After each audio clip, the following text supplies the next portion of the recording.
All right, so the first one's, your typical beginning interview question. So tell me a little bit about yourself and how you became to be in the position that you're in now. All right. So I have been working for nonprofits for over 25 years, and I started out working at the YMCA, doing a program there with juvenile court kids. I moved on to a healthcare agency, and I worked there for 17 years, and I ended up being the COO, but that was a huge nonprofit. That was a $14 million four-state nonprofit organization. That eventually merged with another nonprofit, and during the merger there was some they were combining people's jobs and they were finding efficiency, so I took that as my, hey, let me go do something else with my life, because I was still a fairly young person and didn't want to be there for the rest of my career. So it was my easy out, honestly. And so then I came here, and this organization really appeals to me for several reasons. I did want to lead a smaller organization. I did want to not necessarily be more hands-on, but be able to be a part of the day-to-day stuff and feel the mission and not feel like I was, far removed like I was at the last place, because we had gotten so large. The neat thing about Wheels for Hope, excuse me, is that when it's working right, it is completely self-reliant, which means that we don't rely heavily on fundraising. We don't get government funds. We don't write grants. We make the money that we use to fund the program by selling the cars that don't qualify to be program cars. That's awesome. That's actually one of my questions later on. And we can talk about that more. So that really, for on a personal level, and I don't have a problem with fundraising. I can do fundraising, and I do it now a little bit in this job. But being someone with an operational background, that was really appealing to me, to see how this is more of a business and less of a traditional nonprofit where you are heavily reliant on donations. Right. So that's how I got here. That answered question number 6. Okay. Awesome. All right, so what are some of the challenges that you face whenever you're running Wheels for Hope, and how is it that you overcome those challenges? Yeah, there's a lot. It seems like a really simple idea, and it is a really simple idea.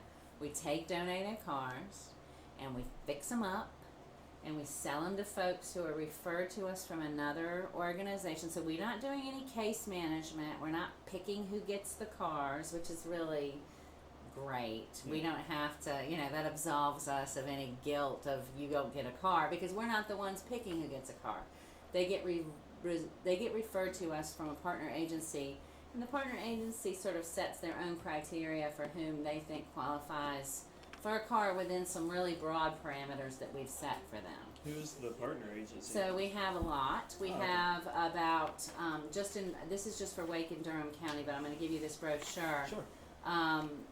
So we have about 30 here in the Triangle that we partner with, and then we also have an office in Greensboro and an office in Asheville, so we have partners in those two communities as well. Okay. So these are folks, what we're looking for in an ideal client is they have to be employed, and they have to be somehow have worked with an agency for at least 4 months to put themselves back on the road to self-sufficiency. They have to be ready for car ownership, is basically. These are the parameters we give the agencies, and then they determine who among their caseload is ready for car ownership and is ready for that step. So the challenges on our side are not dealing with clients and dealing with, helping people resolve all their issues. And like a traditional nonprofit, that's what they do. They help people work through their issues. For us, it's getting cars donated and then using those cars in the best way we possibly can. And that latter one is actually the harder of the two. car donations have come in okay. We're okay with that. And they're not slacking off, and there's always seems going to be a pool of cars to get donated as long as we can keep the word out there that we need them. What happens is cars come to us, and our average car has 175,000 miles and is 15, 16 years old. Right. So we have to determine, do we place this car with a family? Do we junk it all together because it's just too costly to repair? Or do we sell it to the public? And then that car flow process, that's sort of the challenge is, can we honor the donors who give us their cars and get those cars placed in a timely manner? Can we get enough people in cars? Those are really our challenges here in the Triangle. Now we have different challenges in Greensboro and Asheville because those are two new hubs. And so we're actually pretty much at square one in those two areas where our challenges are getting donations in, are partnering with finding enough agencies to send us enough people to get cars out into the public, and then working with local garages and volunteers and mechanics to get the cars repaired and ready for sale. Right. So we call every car that's done is ready for sale, whether it's sold to a program recipient, to the general public, or to the scrapyard. They're ready for sale. And we sell cars in the program. We sell those cars to those folks. They pay $500 for them. They get a bill of sale. We do that whole DMV paperwork thing, just like if you went to Leaf Honda and bought an Accord. I mean, they go through the same process. So that kind of brings up two questions I didn't have written down. Absolutely. How many people are you donating cars to, say, per month? And do you guys have dealerships that you run from, or do you sell here? So we don't donate cars to people. People buy cars from us. So I like to make that distinction because they do have to pay $500, and that is for most of our recipients, that's a lot of money. Right. So they're working really hard to get those cars. So we do not use dealerships. We are dealers. I mean, essentially, at the end of the day, we're used car salesmen. So we sell everything off our lot here. The gentleman that greeted you when you came in is one of our volunteer salesmen. Mm-hmm. So on Tuesday and Thursday, he's here. And people come in off the street and can buy the cars that we have that are ready for sale that we sell to the public, because we determine they won't make good program cars because they're not affordable for someone in some way. Like they're too big, they don't get good gas mileage, they're expensive to maintain, they're expensive imports like Acuras and Lexuses, things like that. So so we all have our own dealership licenses here. We have license plates that when we sell you a car, we put the plate on for you. It's just like if you went to a regular dealership and bought a car. Yeah. Okay. All right. So, actually, I know that now too. Well, I mean, and I can tell you a little bit more about how we get the cars. We we do your traditional marketing with television, radio, print, Facebook, all that stuff. Right. But the vast majority of our donations come in either through someone's Google, donate my car. I mean, that's the number one thing, and that's fine. But we partner, because we're an interfaith organization, we partner with about 35 congregations around the community here in the Triangle. And we also partner with about 35 garages. And the garages have agreed to fix one car per quarter for us at free or very, very reduced charges. So a good chunk of our car donations come in through either our congregations, because we advertise with them constantly. They're putting stuff in their bulletins. They're letting us come to speak to their men's groups, all those sorts of things. And also our partner garages. Somebody brings their car in, it's going to cost them $700 to repair it. They're like, all right, this is a 15-year-old car, I don't want to dump $700 into it. And then our garage will go, well, why don't you donate it to Wheels for Life? So we get a lot of cars that way too, in addition to just traditional marketing. We have a lot of really fantastic partners around the community who send folks our way. All right. Yeah. I guess building into that, there's another question that I have that wasn't on here. As far as social media marketing, do you do much of that? Because I had to do a bit of social media research for part of, not this interview, but for part of my project for what I'm wanting to do, which is what I'm wanting to do sounds exactly or very similar to what you guys are already doing. And that's what I'm working on in this program. But whenever I was doing social media marketing research and I was typing in car donations and things like that, I'm not seeing too much. Well, I think that what we have discovered, we do Facebook, we do Twitter, we have a blog, we send out eye contacts, which are like constant, the email newsletters that go out to everybody who we have an email address for. Most of our donors, and I know my generation is the Facebook generation, not yours, but most of our donors are in their, 50s, 60s. They're not tweeting like, it's. Right. We have had to do. We have better success with more traditional ways. Now they're Googling. Don't get me wrong. And so we've done SEO and we have Google AdWords and all of that stuff. We get a lot of donations by people doing internet searches. So we do have our eye on that more than social media in terms of technology. But we still get a lot of people. We still do traditional advertising as well. In fact, for some reason in Asheville, print media is phenomenal. And you'd think all the people in Asheville who are, a little more liberal than in other places wouldn't be picking up newspapers because that would be killing trees, but they sure are. So, it does vary from site to site, but our donor do tend to skew significantly older than the general. All the baby boomers are our donors. So, like I said, we're the Facebook generation. I know my daughter's 12 and she's like, nobody's on Facebook.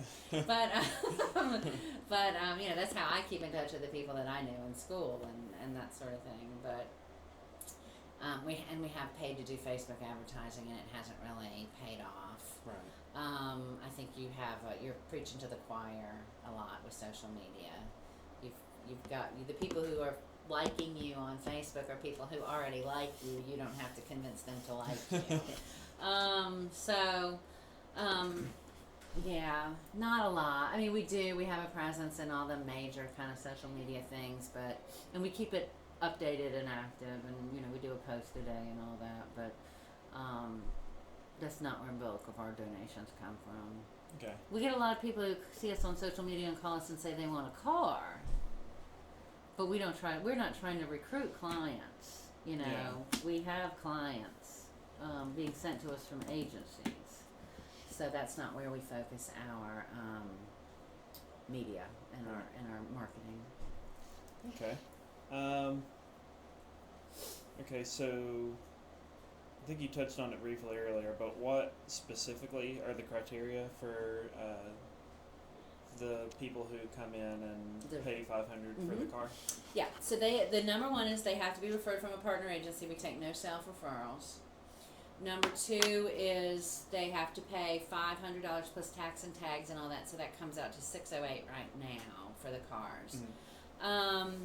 They have to be employed in a wage earning position. They can't be getting like disability or Social Security. It has to be a job where they make a wage. Right. And we don't care what the wage is. We don't ask them how much they make. We don't ask them how many hours a week they work. It can be part-time. It can be full-time. But it has to be a way for them to improve their situation through wage earning. Like it's not a flat fee that they'll get for the rest of their lives. Right. They can't there can't be another car in their household. So if they live with their boyfriend and he has a car, or their spouse has a car, or their mom lives with them and she has a car, or nephew or uncle, there can't be another car. Okay. We have a finite number of cars. Yeah. And so we want to reach the people who have the biggest transportation need. And so that's why we say they can't have a car. And they have to have a minimum of a 4-month relationship with one of these partner agencies. Okay. And be a current or very recent graduate of one of the programs. It can't be oh, back in 1999, I went to the Helping Hands mission, so hey, can I get a car? You know, they have to be familiar with their current situation, and that's pretty much it. I mean, they have to. We Pretty have simple. Yeah, and we have some requests of them, and we request that they set up a financial or a savings account to pay for car maintenance, and that they do this and that and the other. But those are really the only requirements. And then we leave it up to the agencies to set their own internal requirements if they want. Because a lot of times people will go to our website and go, oh, I see that Alliance Medical Ministry is a referral source for y'all, so I'm going to call Alliance up and see if they'll refer me. And Alliance will have its own criteria and say, well, you know, in order for us to make a referral to Wheels for Hope, you have to be with us and do this and that and the other. And I don't know what alliances are, and we don't monitor what alliances are or any of these other places. Right. But most of them have their own internal criteria as well, because they're given a finite number of referrals, and they want to make sure they refer the right people. Right. Yep. All right. So. But if you want to buy a public sale car, and I'll hawk our public sale cars a little bit. Yeah. They're very reasonably priced. We price our public sale cars below retail, so that I feel like it is also part of our mission in selling these cars. Obviously, they make a profit for us, and that's how we pay to repair the cars that go to the recipients. But we're providing them with when we sell a public sale car to the general public, it's cost below retail, and it has gone through the same 125 point inspection and repair process that one of our program cars has. So even though we sell them as is without a warranty, we're doing more than just getting them inspected and reselling them like a lot of car lots are doing. Yeah. And buy here, pay here car lots, you know, if you have good credit and you they serve a purpose. But for the vast majority of people who buy cars from us, they don't have good credit. They can't get a car anywhere else, and they're the kind of folks that end up at these buy here, pay here's with a 25% interest rate on a car that they just can't afford. Yeah. So part of our mission is we're an alternative to that, to folks who want to get in affordable transportation without potentially negatively impacting their future by running up bad credit. So how does if they were going to make payments on the car? We don't finance. No finance. Okay. Most of our cars are between $2,000 and $4,000 on our car lot. Sometimes we have cars as low as $1,000. Sometimes we have cars as high as $8,000. But for the most part, they're in the $2,000 to $4,000 range. Mm-hmm. They are. So most people either pay cash, or they can go to their bank and get a loan, or go somewhere else and get a loan. But we do not finance. Okay. So they have to pay in full for us. Okay. Oh, actually, you said that they paid $500 for the cars. Now, are there any like monthly costs after that, like to something back for? The $500 you said pretty much goes for maintenance. Well, the $500 is they purchase the car. It costs us about $2,000 to fix up a car for folks on average. So they're only paying $500 of it. So that's why we sell the public sale cars, to pay the other $15. But once they buy the car for $500 from us, they don't owe us any more money. Okay. We do have a 6-month warranty with our program cars, not our public sale. And that is kind of prorated based on months and mileage. So in the first 30 days, anything that would be covered under warranty would be covered free of charge to them. As they progress through the 6-month period, they're taking on a bigger share of the warranty cost. So if they come in at 3 months and they need, they need a new radiator, then, they pay 40% and we pay 60%. And then as it progresses, it gets more and more. They do have to, we ask them to save money. They have to put insurance on the car. Yeah. They have to pay the property taxes on the car. They have to, get, they might have to have might need new tires. They might need their oil changed. I mean, there's all sorts of maintenance things they're going to have to do on their own. So So we encourage them to put aside money every month to pay for those sorts of things. We do keep a lien on the car for a year. And even though the person owns the car and it's in their name, we have the lien on the title. And we do that for two reasons. One is so they just can't turn around and sell it. And then go over to a buy here, pay here and get themselves into trouble or whatever they would do, or they get desperate for money. You know, we are placing a car with them because we want the car to help them. Right. And if they sell it, it won't help them. I mean, it'll give them some fast cash, but it doesn't help them in the long term. The second reason is it protects them because if they have creditors, the creditors can't repo the car. It's not their asset yet. Right. After a year, they can come back and we'll sign the title over to them, and then the car is theirs free and clear and in their name, and there's no more lien, and they can do what they want with it. But for the first year, we hold a lien on the title for those two reasons. That's good. Then they can see the value in being able to use the car as opposed to having fast cash in their wallet. Right. Or they don't like the car, the car's not cool or sexy, or it's starting to have a lot of trouble and they don't want to maintain it, or, there's a lot of reasons why people wouldn't want to keep the car for the first year. I mean, you buy your first car and it's a 2001 Taurus, that's not your dream car. So, no, and 2001, that wasn't anybody's dream car. So, anyway, it really is to protect them from making a bad decision and from getting the car taken away from them. So, anyway. Okay. So, all right, as far as people that you would hire, how do you select people that you would hire, and then what is it that the company does to kind of reward and motivate them as they work here? Yeah, and that's hard in nonprofits. It's particularly hard here because the people I've had to hire, like I said, at the end of the day, we're used car salesmen. We're not social workers. And generally the people that gravitate to nonprofit work are the social work type. Mm-hmm. So, I'll advertise a job and I'll very clearly put in the ad, car experience necessary, and then I'll get a whole bunch of people who think the mission is awesome and they want to save the world. So it's actually it's harder to hire, I think, my experience has been hard to find the right people to work because I want mechanical people. I want people who know cars. I want people who like cars. Yeah. I mean, intellectually, I want them to love the mission, but I don't want that to be what's driving their work. I want their pride in cranking out great cars to be what's driving their work. Yeah. And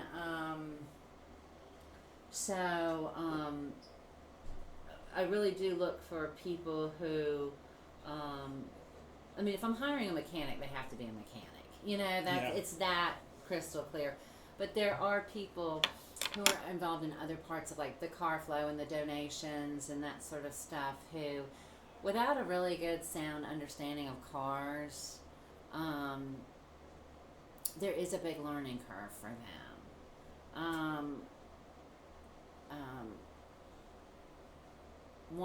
You asked me initially what brought me here, and in addition to the whole operational aspect of it is I love cars. My husband's a muscle car guy, and I spend a lot of time in the garage with him doing stuff. I can change my oil, my tires, all the basic maintenance I can do. And so when Bill, one of the mechanics, comes to me and says, the radiator did blah, blah, blah, blah, I know what he's talking about. Now, I can't go back there and fix it, right, but I know what he's talking about. So I think not having a background like that is there's like I said, a greater learning curve for staff, and I think that they're behind from the get-go. Now there are jobs here where you don't need that. I mean, our marketing director does not really need to have a mechanical background or know a lot about cars. In fact, she can't drive a manual, and it makes me, I will never hire anyone who can't drive a manual. That is a rule. Because one thing we do is once the repairs are done on the cars, we drive them to make sure that they're good and solid and nothing else is Right. going to go wrong with them. So we all have to take a turn driving home cars at the end of the day. Not every day, but I do a couple a week. And if you can't drive a manual, that really limits you a lot. But anyway, but then in terms of motivation and reward, that is also tough because then when you're a nonprofit, you don't have a lot of financial gravy laying around, you know? Right. So we do provide merit raises and bonuses as appropriate, but we also really encourage and budget for continuing ed and conferences and workshops and little things like because we have to have notaries to sign titles, we we pay for people to become we do have a staff retreat every year where we try to do something fun. We celebrate birthdays, we buy lunch for folks from time to time. We rely very heavily on volunteers. We have 30 shade tree mechanics who come in on a weekly basis and help us fix up cars. So one thing that when I first started working here, and I thought, gosh, this is the hokiest thing I've ever seen in my life, is everybody eats lunch together. And I know that seems, like we all stop for 30 minutes and we go into the boardroom and we all eat lunch together. And we have announcements and we get to know each other. And we just let everybody have that 30-minute break where everyone can just kind of hang out and be together and have fun and joke around. And it sounds hokey, but it really, I think it builds a lot of camaraderie. It lets the volunteers feel like they're an essential part of the organization because we make announcements and keep them up to date and, say prayers for their sick relatives and, all that sort of stuff.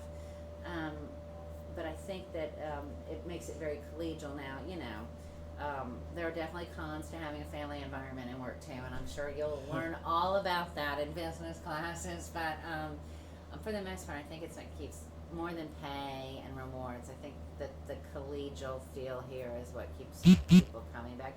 And then the mission, even though we don't really get to know the clients very well because, we're just selling them a car, we get incredibly moved by their stories. The woman said this morning, lives in Raleigh, works at Duke. Oh, wow. She was spending, she's going to get 4 hours of her day back now because she doesn't have to ride the bus between Raleigh and Durham. That's a long commute. And so, and she has kids, and they'll be able to do after school activities. And, it's, their stories are all, there's the mission too. At the end of the day, we are car salesmen, but we're selling cars to people who the car has the potential to completely transform their lives. So, anyway. Okay. I don't serve beer in the break room and stuff like that, like cool bosses do, but... I guess that's okay. You don't want mechanics going back there after lunch. Right. So, at this moment in time, like this very moment, how is the company doing? Good. We're doing very well. We are in a building stage for the Greensboro's been around for 3 years. Asheville's only been around for 1 year. So we're trying.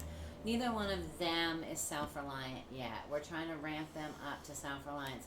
Raleigh has been so incredibly successful that it's given us the cushion to spend some time on incubating new sites.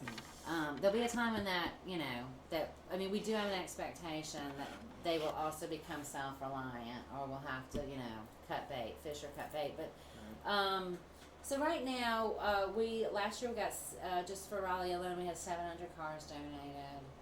We sold 270 cars either through the program or through public sale. So these are good numbers, and it's, we're definitely keeping ourselves afloat with that.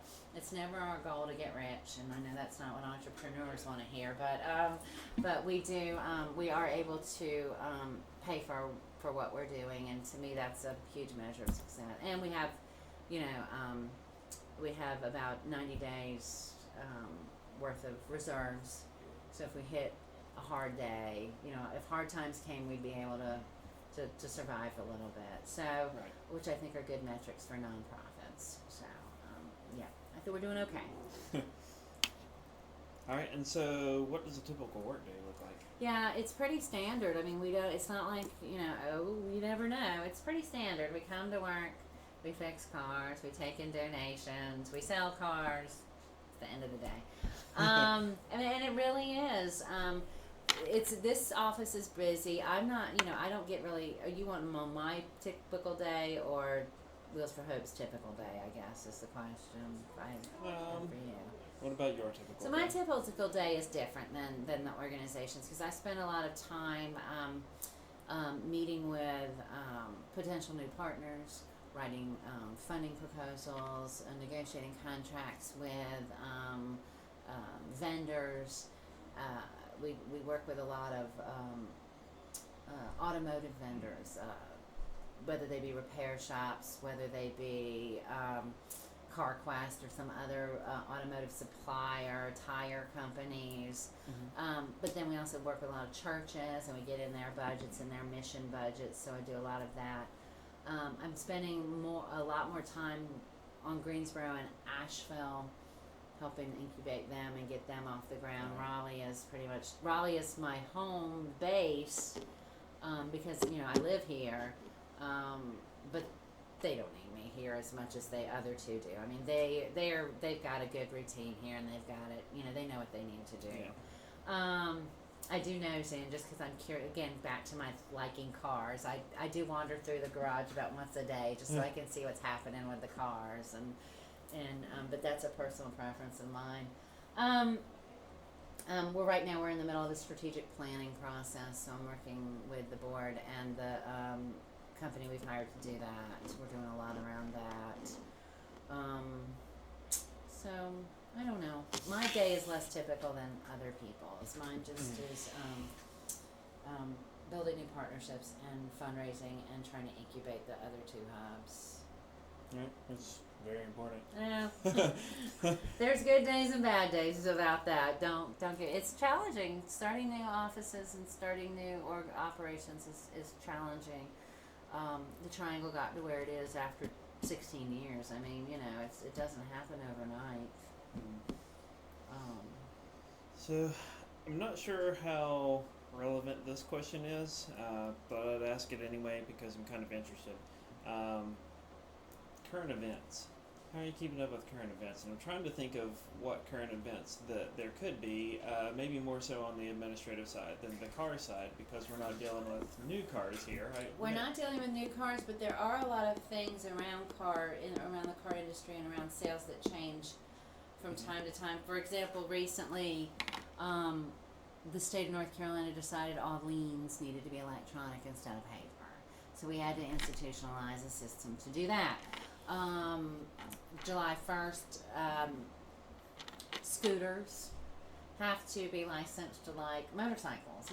There's always there's always stuff like that has to be done that's around.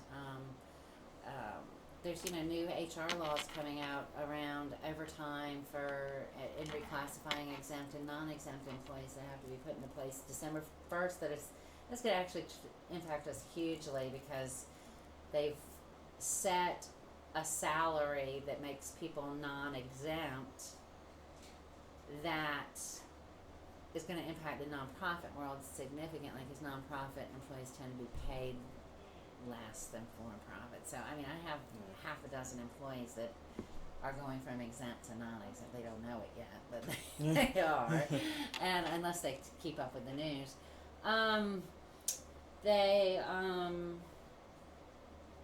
But then, a lot of our agencies are like, in terms of current events that are less, legal or compliance related, a lot of our agencies deal with homeless people and ex-offenders, and so it's good for us to kind of be on top of laws and rules and things around what's happening with them as we pick the right car for them. We don't spend a lot of time with them, but we do interview them to know what kind of car is going to suit their lifestyle. The woman today had 3 children but she didn't need car seats, so we were able to put her in a Camry instead of a minivan. Those sorts of things that are homeless people, where are they going to park their cars? If they're living in a homeless shelter still, or if you're a recovering alcoholic, do you have to put a device in your car that will be like a breathalyzer type device, so that before you can crank the car and the car knows you're sober? Yeah. Those sorts of things. So there's it's not like banking, where we have banking regs and things, but there are actually, around owning a car dealership, there are a lot of regs that you have to follow, and rules that change. So we do have one of our staff persons is 20 hours a week, or half of her time is devoted to compliance, and so it's sort of her job to stay on top of these things, and keep us well informed, and she and I write, she keeps me informed, and then we write policy together about those things. Okay. All right. A few more. So the last two are kind of recommendation questions. So what kind of training or education would you recommend for someone who wants to enter a profession similar to yours? So in my position, or in the positions I hire for? I guess I'm asking this more for me, for whenever I'm trying to start mine, so more about what for your position. So I think that, our nonprofit, I said, was unique in that we didn't really need a bunch of social workers and goody two-shoes types. But I think that every nonprofit, the top leadership needs to be more business-oriented than social work-oriented. I think that if you don't run a nonprofit like a business, you're going to be the nonprofit that in December of every single year, you're desperately trying to figure out how you're going to make ends meet. You're going to be putting that giant thermometer on your front yard and hoping people see that you need money. And then when you raise the money after this, desperate month, the thermometer explodes, and then you have to do it all over again. I do think having an operational and business background is really, really, really important. I didn't go to college to be a social worker or to work in nonprofits or human services. I have an economics degree. And similar. And so, but as I was in college, I saw that my personal passion was trying to help people, but I never wanted to be that helper. I wanted to help people using the skills that I had. Yeah. And so I've always worked for nonprofits, but I've never worked in the service delivery side of nonprofits. Right. I've always been that person behind the scenes, supporting the people who are doing the good work. And so like I said, I do think people in the upper management, not everybody, I mean, if you have like my last organization that had 14 sites or $14 million in 4 states, and I mean, we had a management team that had the social work types, the program deliverers, and the COOs and CFOs. Yeah. So that was a good balance because it was a huge organization. In my organization here, I'm that CFO, COO, CEO, that business person, and then I have the hub managers. I have a manager at each site who's doing the more program and day-to-day stuff. Right. And then he or she has hired people to do the things that need to be done for those sites. So again, I mean, it's a long way of saying I think you have to know how to run a business. I mean, I think you have to have a strong business sense. I think you have to realize that mission is profit, or profit is mission, and you can't fulfill the mission without money. Right. And you have to know how to balance that, and you have to know how to figure out what sources of funds are going to suit you best. Nonprofits don't survive when they're strictly reliant on government and grant money. You have to set up, even if you are strictly a fundraising organization, like all your money comes through fundraising, not through service delivery, you still have to have a good balance of funding sources and you have to have, individuals and corporations and people who don't put restrictions on your money have to be a huge part of that.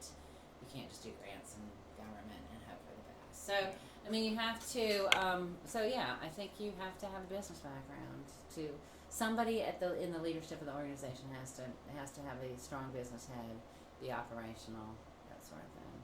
So, that's my personal opinion. Someone else might say something different. And I guess that kind of tied in with the last one is just general advice. Yeah. I mean, I think that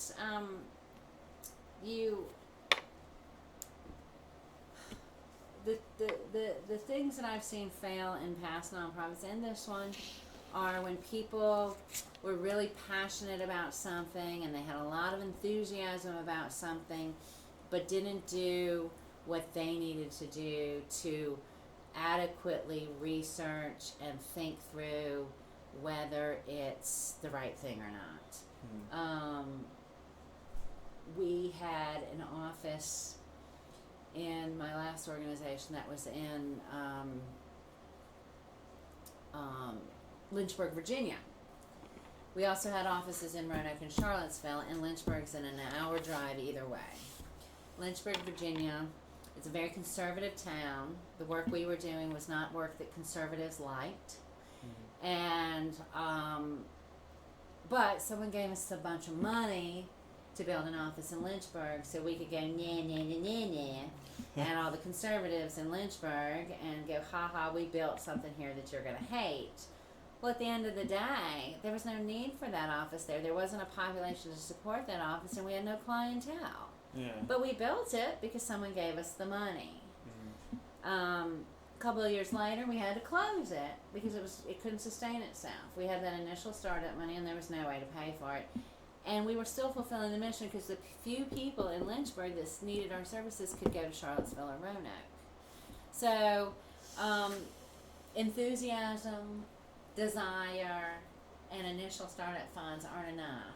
I mean, Right. you really have, my feeling is you have to have done a really adequate needs assessment, community support assessment, and strategic plan.